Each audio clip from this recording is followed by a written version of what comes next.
В республике стартовала патриотическая акция за присвоение в Воркуте почетного звания города трудовой доблести.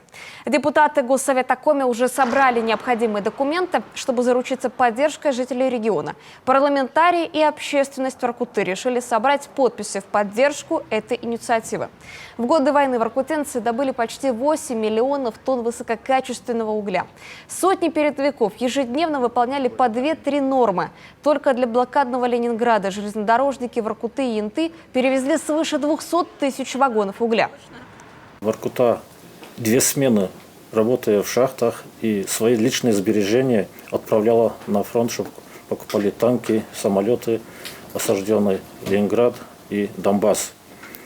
На сегодняшний день 20 городам в прошлом году было присвоено такое звание, и в этом году 12 городам тоже было присвоено, но Воркута в это не вошла. Понятно, можно было все это, так сказать, на основе документов сделать, но городов, которые хотят присвоения этого звания, очень много, и поэтому от активности наших жителей зависеть будет, когда будет присвоено звание. Потому что список не закрыт, звание будет присваиваться и далее. Но мы-то ведь хотим, чтобы это звание присвоено было как можно быстрее, и в этом большой смысл нашей акции.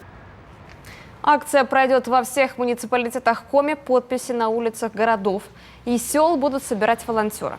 Чем больше жителей республики поддержат инициативу, тем больше у Воркуты шансов получить звание «Город трудовой доблести», считают организаторы акции. Мы хотим, чтобы город получил новый импульс, новую жизнь, чтобы предприятие все росло.